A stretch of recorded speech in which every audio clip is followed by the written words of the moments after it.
From South Carolina Public Radio, this is the South Carolina Lede. I'm your host, Gavin Jackson, and this episode was recorded on November 16th, 2023 from South Carolina Public Radio Studios here in Columbia. Remember that date? You're going to hear a few of them next week.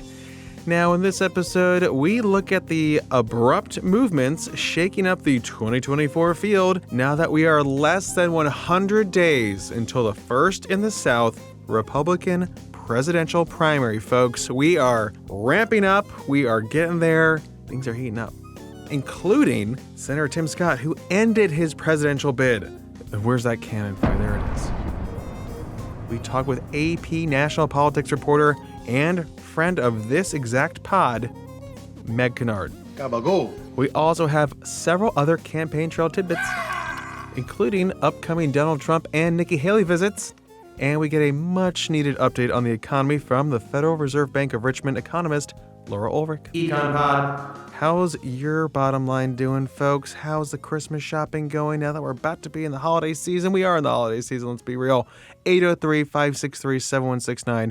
What do you get in the lead for Christmas? Could it be Alexis with a big bow, like we keep asking for? Could it be just a voicemail at 803-563-7169? Tell us what's going on in your world. We would love that. Even some of my family members who listen to this podcast who think maybe I'll call them, but they don't want to because they're too scared. Just mad that they didn't get their podcast from Father. Anyways, 803-563-7169.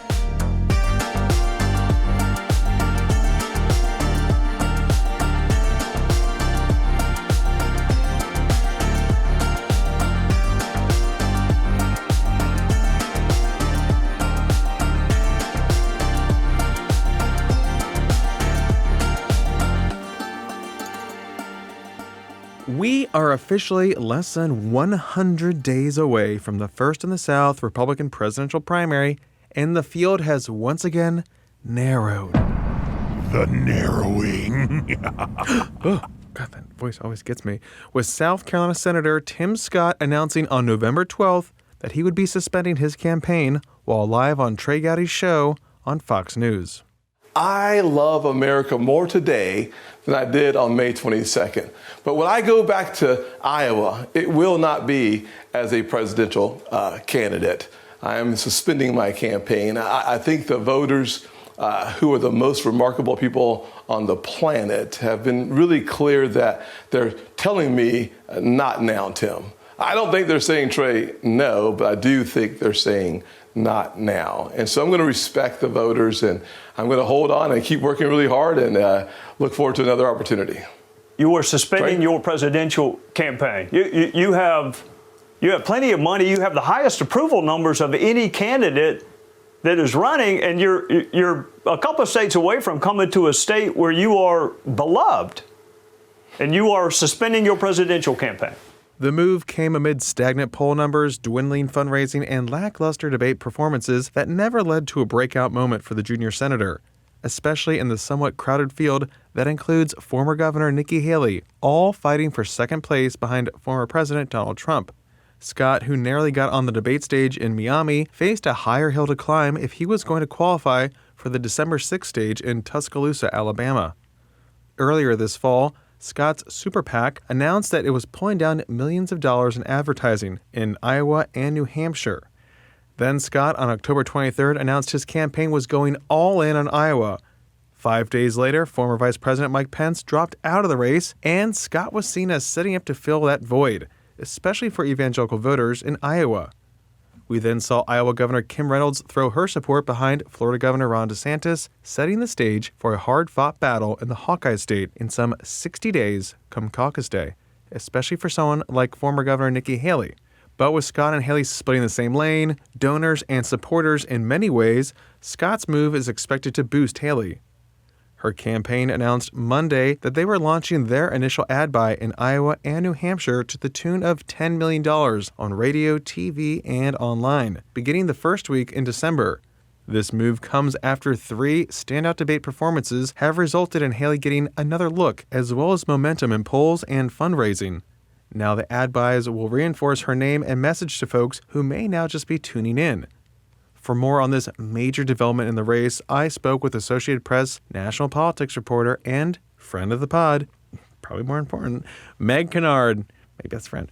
Now, Scott was one of the main candidates Meg has been following, and shortly after he made his announcement on Trey Gowdy's show, she was up with a story.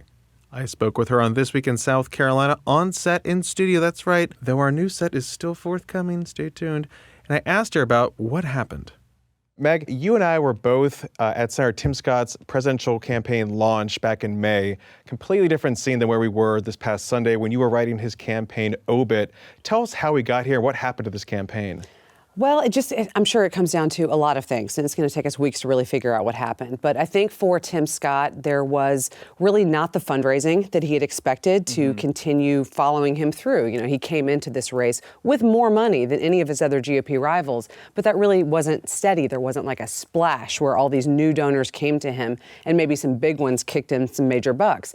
So there wasn't that. There also weren't the poll numbers that he would have wanted to see to kind of give a campaign encouragement. Hey, you know, you're really doing the good thing. Voters in these early states particularly like your message. They'll stick with you through Iowa, New Hampshire, and South Carolina.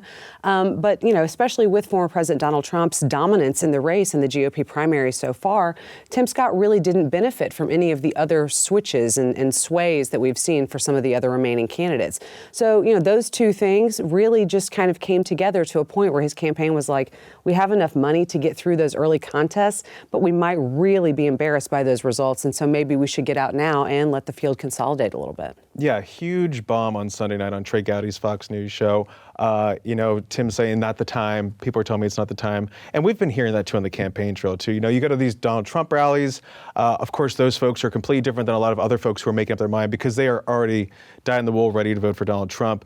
And when you ask them about Donald Trump versus Nikki Haley or Tim Scott, they're like, well, we like Tim Scott, but not the time. And Nikki Haley, they don't register with. So that's how you see that dominance that Trump has. So it's fun. It's fascinating to see that. And then you also didn't really see many debate breakout moments from Tim Scott, too. You know, it's hard to find somebody along the campaign trail that has something overtly negative to say about Tim Scott. He's made a big point of running a very positive campaign. That resonates, but I think it's also true to who he is as an individual.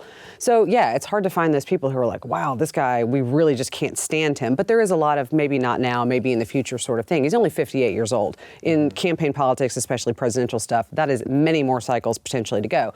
But, yeah, in the debates, especially when it was a very crowded debate stage with 8 candidates, and then, you know, as the number has kind of gone down through subsequent debates, there haven't been those breakout moments for Senator Scott like there have been for Governor Haley, for example, for Vivek Ramaswamy. Even Ron DeSantis has landed a couple of moments in those. So those didn't really happen for Tim Scott, and perhaps that's part of what kind of translates into, okay, let's close the doors on this and maybe wait for another cycle. Yeah, just super fascinating, especially when we see, you know, not even a month ago, him saying, okay, we're going all in on Iowa, even though his package just pulled down a bunch of ads that were running in Iowa and New Hampshire, which was, I guess, maybe the biggest warning sign that we should have been heeding. So really caught his staff off guard, too. And, of course, when you're talking about the debate stage, we've seen that dwindling, including former Vice President Mike Pence, who we thought Tim Scott was going to kind of take that lane. We were just on the show last week talking about that. So we were just really interesting to see how we're shaping up 100 days now from South Carolina's primary. Getting closer and closer. And, you know, going back to Sunday night and the campaign staffers that I was talking to that we were kind of like, wow, what happened? Did you know about this? The number of them who said, no, I did not know that this was coming. Sure, when you have a big announcement like this, it makes sense to have kind of a close hold on the information, or else it is going to leak out before the candidate really intends for it to. I understand that. But to hear, they just asked us all to pick up and move to Iowa for these big moves, and now we have to turn around and go directly back home. There's a lot of frustration. Campaigns always come to an end. Most of them come to an end in a negative way for the candidate and the staffers. But still, this kind of was a different sort of moment coming, you know, at a point where I think folks had at least assumed they would be in it through Iowa, if not able to stick through the other contests that follow. But I guess that's kind of what everyone's been talking about, is having to consolidate this field. For folks that want someone besides Trump and not to have a repeat of what we saw in 2016, you're going to have to start seeing folks drop off here. But we still have a debate stage coming up on December 6th in Tuscaloosa, Alabama, where we do have what I guess Governor Christie's still going to be on the stage too. He has said that. I think there's a little bit of dispute as to whether some of the polls he's citing in terms of, yes, I have what I need, may qualify. The RNC won't tell us until 48 hours before that debate actually happens who's in and who's out. But don't forget, at this point, going back to the size of the field in 2016, in the 2016 cycle, we had 13 Republican candidates still competing. And I have to think that in the minds of strategists, even some of the candidates themselves, there's a memory back to that point of like, remember that? Remember when we didn't consolidate and pull down and kind of get behind each other? And look who we ended up with, who's now still the titular head of our party and, we're facing off directly with. So I think there is a memory back to that cycle and kind of looking forward into the votes of next year among some of these Republicans thinking, all right, let's do it differently this time. And saving some of that money, too, for Scott, because Senator Scott just got reelected again. This is his last term in the Senate. He can hang on to some of that money. He brought a lot of the money into the race, and I guess he can use it for whatever the future holds. Do we know what his future's looking like right now? If there's another federal race for him, he could potentially hang on to some of that. Like you noted, he has said this is going to be his last Senate race. He's never said anything else about other contests. He's already served in the U.S. House. Who knows? We saw Mark Sanford go back to the House after serving as governor and running for president and everything else. So, maybe there's another federal race, or he could just hang on to it and do something different with it. So, that remains to be seen. It's coming back to South Carolina. He couldn't use the money for this, but there is a governor's race that's going to be coming up in 2026. Yes. So that'll be before the next presidential cycle. And, Senator Scott may be looking to have something that will ground him in the future more in South Carolina. So we'll see. It's going to be a wide open race there in 2026, and he'll still be in the Senate. So that won't hurt, especially when it comes to fundraising. But, we're watching and waiting now with the supporters, right? So this just happened on Sunday, big seismic shift. We're looking at donors, specifically when we look at Nikki Haley, right? Because it seemed like they were really sharing a lane for the longest time, splitting a lot of supporters, donors. Now that's changed. So, Meg, what are you looking at when it comes to where that money is going to go? We're looking at Wall Street. We have these reports with Nikki Haley meeting with J.P. Morgan Chase's Jamie Dimon. She's talking to mega donor Ken Griffin, who's leaning toward her. Just read that Spencer Zwick, who was on Romney's campaign in 2012, big fundraiser for him, is also supporting her now. So kind of coming back to her versus, this was kind of like the big story for Scott going into this race. A lot of people left her for him. Now it's coming back full circle. So what are we watching when it comes to donors and supporters for Haley and DeSantis?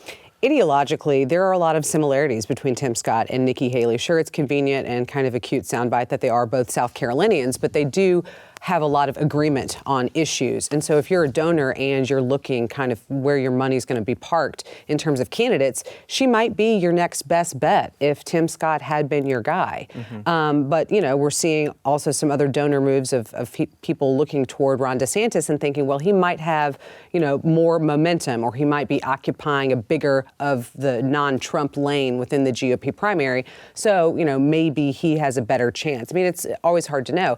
But, if you had been thinking about Mike Pence, if you had been thinking about Tim Scott, and you're kind of looking around, there are a lot of differences with Nikki Haley, but there are a lot of similarities. And so some donors might be thinking, well, she has momentum. She does have a lot of upward mobility in terms of where her campaign has gone through these last couple of debates. She's had some good moments and has been able to capitalize on that in terms of really, getting appearance of support. And we'll see how it actually translates. But this would be the time for her campaign to try to get a hold of some money to build out more infrastructure. We've heard that there still isn't a lot of infrastructure in these early states. She's spending a lot of time there. But what does the ground game look like? That's a tired phrase, but it actually is starting to matter now that we are very, very close to Iowa. And it seems like you could probably start taking over some of these operations too, like whatever Tim Scott's operation was like in Iowa, and you can also pick up some Pence folks. I mean, this is when the field starts shifting a good bit, especially when we're like some 60 days away from Iowa. I mean, that's right around the corner. It is happening. Yeah, and then you look at also, I saw Trump's own pollster was saying that he expects a lot of folks that were supporting Scott to go to Haley, kind of what you were talking about there too, Meg.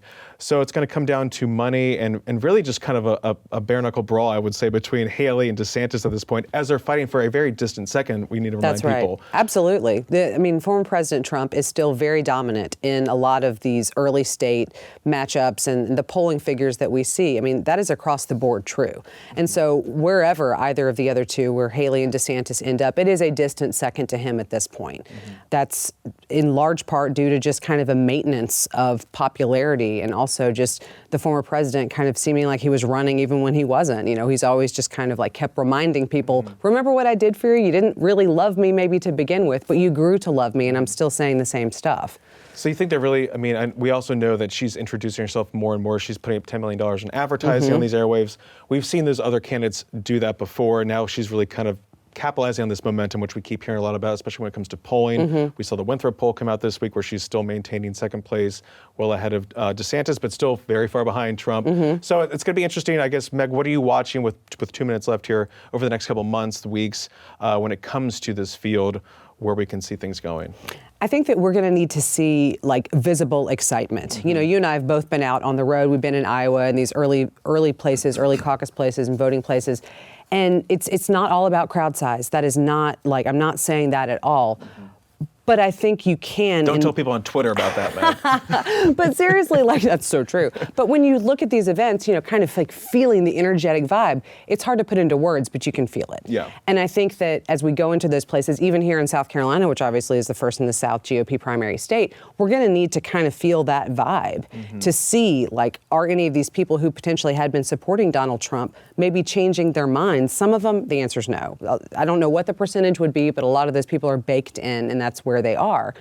But for the people who might possibly be willing to change, they are going to need to feel excitement for whichever that other candidate is who would be getting their support. And that's what we're going to have to be able to see, especially in the early states where these candidates are going to be hitting the ground hard between now and Iowa. Especially that, and then also the December 6th debate, and then Absolutely. not making any missteps too. We've already seen a couple of those happen already. And You got to make sure to land your zingers and to get your attacks in, but also not to mess up. And that's a very delicate balance. I'm glad it's not me up there on the debate stage. Yeah. But yes, absolutely, that's on their minds too. a lot to watch, and we'll be there. We'll be on the campaign trail with AP Certainly. National Politics reporter Meg Kinard. Thanks so much. Thank you.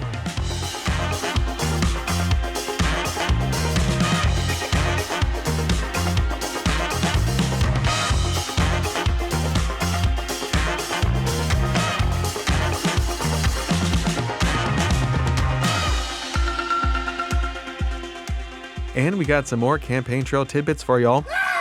Biotech entrepreneur Vivek Ramaswamy has announced that he is finally moving his campaign headquarters from his home state of Ohio to Iowa and New Hampshire. Next up, next item, next tidbit, we expect to see former President Donald Trump at the Carolina-Clemson game in Columbia the day after Thanksgiving on November 25th.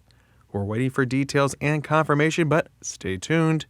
Nothing like a little friendly proxy war between Carolina alumni Governor Henry McMaster, who's backing Trump, and Clemson alum Nikki Haley.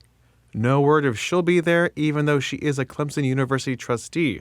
It is Thanksgiving weekend after all, and that sounds like a traffic nightmare. Haley will be campaigning in Bluffton on the afternoon of Monday, November 27th, we can confirm. On the Democratic side, Vice President Kamala Harris was in town on November 10th to file for the first in the nation Democratic Party primary ballot. Take that, New Hampshire. She was joined by supporters and the campaign's co-chair, Congressman Jim Clyburn, who introduced her at the Democratic Party headquarters in Columbia. Here's Congressman Clyburn.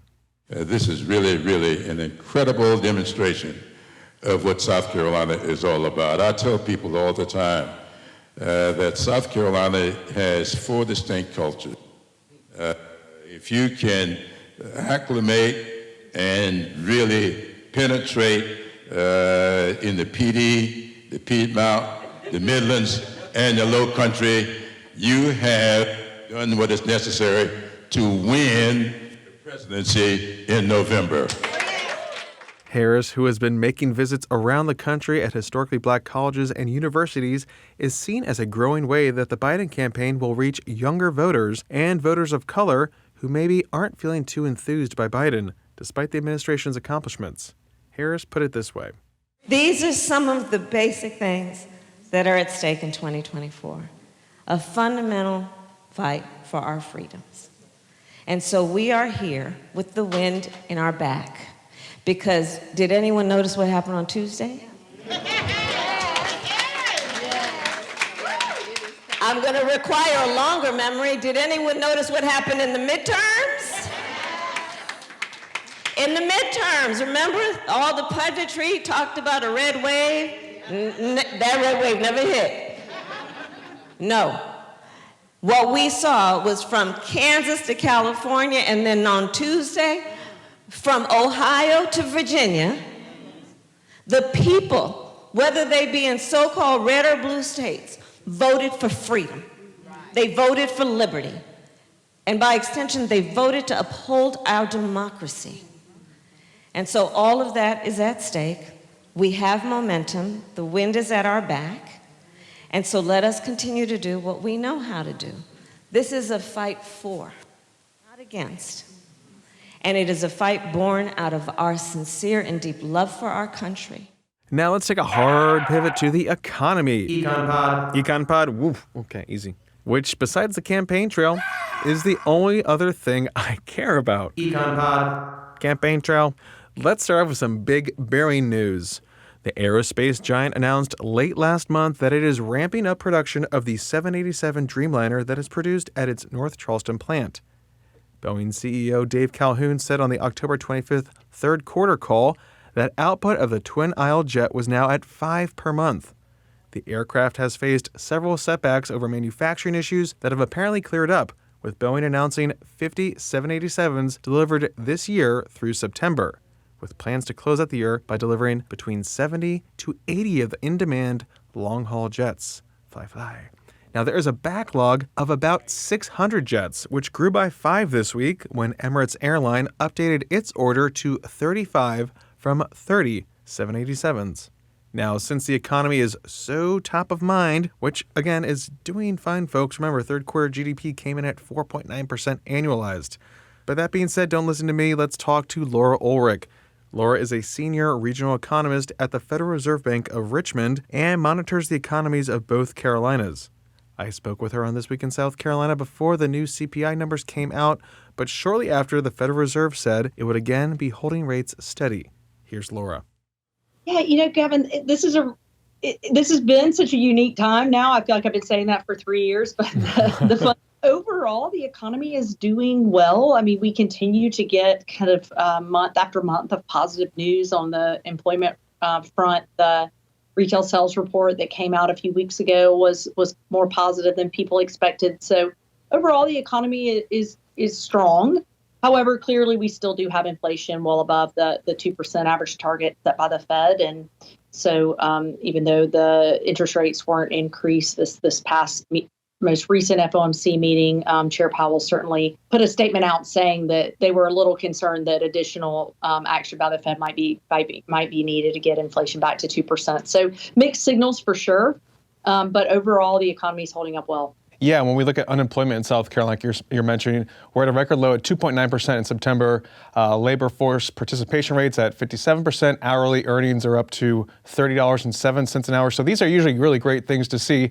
Does that work with how the economy is going right now when it comes to inflation also being a problem? When I saw the most recent jobs report, it was more positive than expected, way more positive than economists were expecting. My first thought was, wow, from an employment perspective, that's really great, right? And my second thought was, goodness, that makes getting inflation down even harder, right? So inflation really can be caused by increases in demand or decreases in supply. And on the demand side, the more money people have in their pockets, obviously, the more they demand goods and services. And so as you see those wages going up, as we see more people becoming employed, demand for goods and services climbs, which is kind of the opposite of what we need for inflation to come down.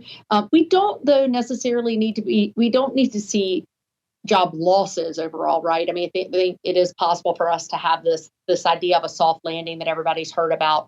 But certainly the very strong job growth kind of works against what the Fed's trying to do with inflation. And Laura, you mentioned that soft landing where you're trying to get back down to 2% without crashing the economy. Are we feeling pretty optimistic about that? I mean, we've been talking about different things for the past 3 years. Everyone's always been calling for the recession. Then it doesn't happen. Now we see these incredible economic numbers too. So are we still looking for some sort of recession or a pullback, or how do you see it the next couple months? So I will say that if you look at all the economic forecasts that were out there for 2023, many of them were calling for a recession this year or early into next year. But over time, most of those models have taken out the probability of a recession. Like, that's not what they're saying now. So I think the recession fears certainly continue to abound, but are lessened compared to what they were this time last year because growth has just beaten expectations. I mean, those forecasts were basically expecting flat growth in 2023, and we've seen growth that's been pretty strong for the U.S. this year. All that being said, though, if inflation continues to come down, it might not happen at a very fast pace, but if it continues to come down slowly, we could have this idea of a soft landing, right? But if inflation is more stubborn and doesn't come down back to where the Fed wants it to be, needs it to be, then additional Fed policy might have to take place. And then I think the probability of a recession could go up. But right now, I feel, it's certainly possible for us to have a soft landing. Though if you listen to what opinion polls are saying of what Americans are feeling about the economy, you would think we're in a recession right now, right? They say everything's on the wrong track. It's always interesting to see this. You look at the fundamentals are so strong. We're talking about GDP growth. You're talking about the retail sales, unemployment, and these higher wages. So what do you say? What do you tell people when you see this disconnect between fundamentals and then what folks are feeling and seeing? It's so interesting. This is a typical pattern. We also see this with companies. We help run the CFO survey, which is a national survey of CFOs across the country, along with Duke University and the Atlanta Fed. And in the CFO survey, if you ask CFOs about the overall economy, they're relatively negative about it. But if you ask CFOs about their own companies, they're positive. And consumers, we see the same thing. If we ask them, how is the economy overall? Those views right now are on the negative side. And if you look at the consumer confidence index and some of those measures, they're at pretty low points right now, things that are almost comparable to kind of the Great Recession. But then if you ask people about their own households, they're more positive. So those patterns are known and it's kind of always that way. But right now, that gap between how people feel about the broader economy and then their own company or their own checkbook is wider than it typically is. And so you can feel this, right, in kind of the tone of conversation about the economy and things like that with people, whether it's at work or on TV or with friends. But you can also see that people are feeling pretty confident about their own finances or their company finances because they're spending money, right? That's why we're seeing retail sales climb. That's why we're seeing spending in travel and tourism remain as strong as it has been. So the disconnect is there, but I really think it's how people feel about their own company or their own wallet that really drives consumption.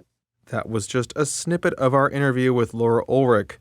You can find that on youtube.com/South Carolina ETV. And This Week in South Carolina airs every Friday at 7:30 and Sundays at 1:30 p.m. on ETV channels statewide.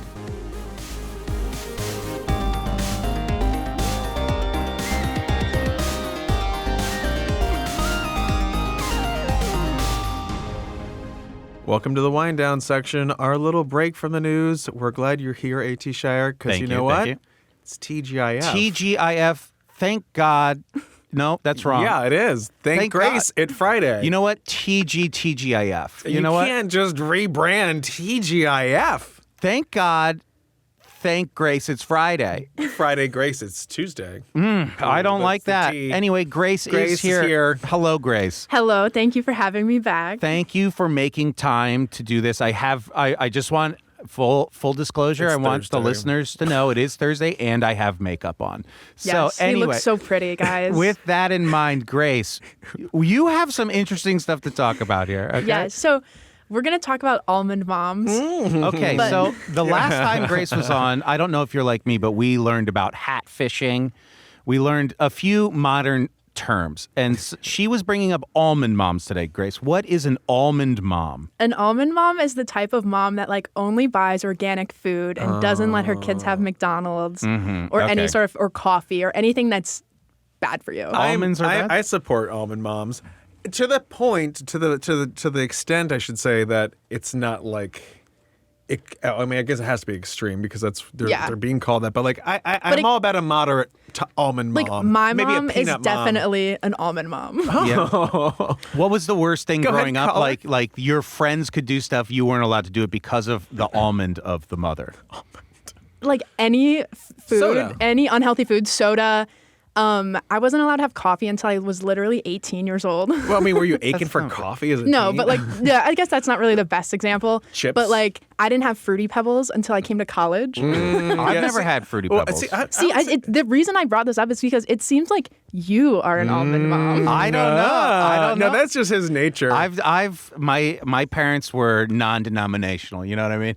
So they weren't legumes. Yeah, it's just when you grow up in Jersey, you have here we go. You have diners, you have drive-ins, bagel place, diners, dives. Even some people would say no, but you have delis and pizza places, and so instead of McDonald's, I would just get pizza. I would just get an Italian hoagie. You know what I mean? Oh, yeah. There was a really good one at Barnaby's, the pub that my parents used to bring us to. So I don't think they were almond parents because we'd get some pretty good secondhand smoke at the bar. Yeah, there was smoking. I mean, we weren't drinking soda during the week. I drink soda. I mean, compared to my brother father's kids, and I know you're listening, Nick, because I've already told you about the kids' sugar shame. consumption is insane. I only wish. I mean, you've seen me eat sugar. It's because I couldn't as a child.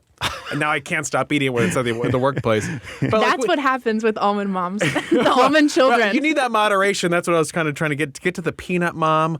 But not just like moderation. Like I never had soda. Ever. Okay. Ever? So now you sound like my mom. Like they would have it once a year and it was like on July 4th. At like a family event or like at a birthday party of someone else's. Even at my own birthday parties, no soda. If we were hosting. So when you turned 18, were you more allowed to have coffee or soda? Soda I started having when I could drive because I would just go to McDonald's after school and get Diet Coke. Diet Coke is what you started with? Oh, God, me and Grace, man, we just have this bond, the Celsius, my old Diet Coke lifestyle that I had to leave behind Me too. because of the aspartame. Me too. So- I used to be so this is my mom's fault, my almond mom's fault. Yes. She deprived Preach. me of soda my Go whole off, life. girl. And then Yeah. I turned 16. Well, I actually didn't get my license until I was 17. So I turned 17 and I get my license and then I'm a Diet Coke addict. And that was like continues Gavin last until year. like literally over the summer That probably. was like our parents. Like, you guys can't drink because you're not 21. Well, you know what? We still did it. Can we start a ranking here then, Grace, of you weren't allowed to do this because of your almond mother, and you try these things when you get some freedom. What was good? What was bad? Soda, I would say Diet Coke is good. Diet Dr. Pepper is also good. Regular Coke is better than Diet Coke. Sure. Yeah, But But- it also, keep going. It also fills a niche. Don't let me stop you. Fruity Pebbles overrated in my opinion. They're really, really sweet. Yes. Like I know they're for little kids, but I can't imagine like eating those for breakfast. Exactly. The unhealthiest cereal my mom bought was Frosted Mini Wheats.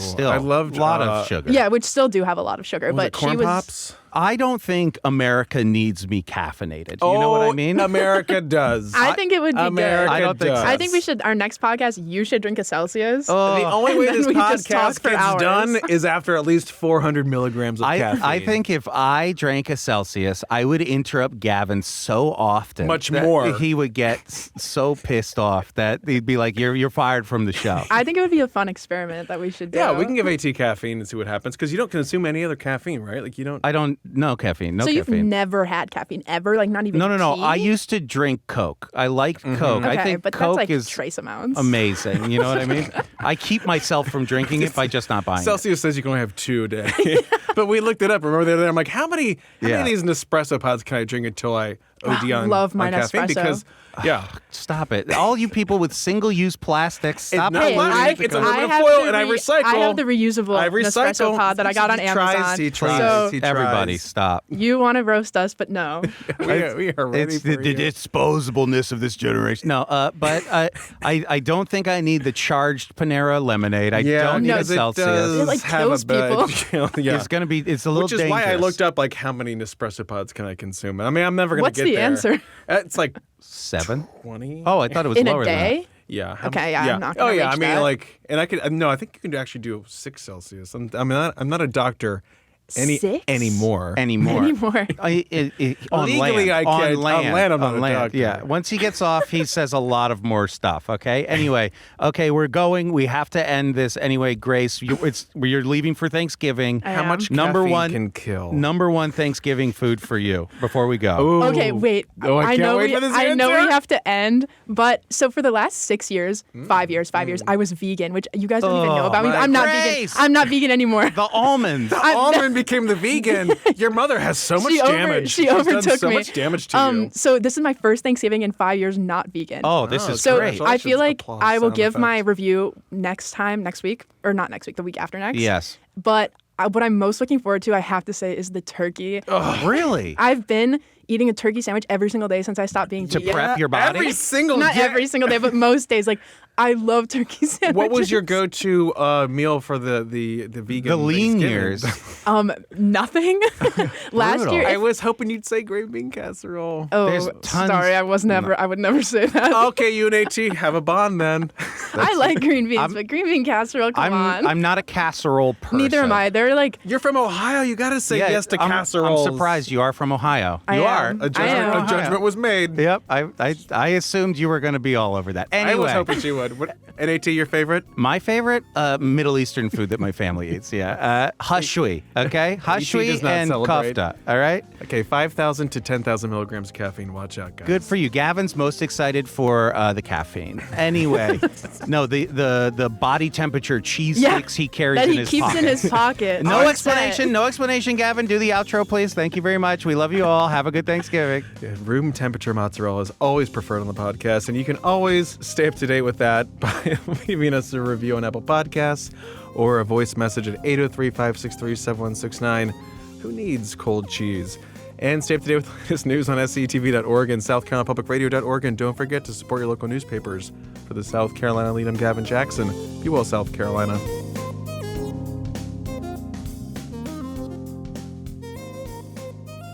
I can feel every second. Oh, they're getting cold and firm again?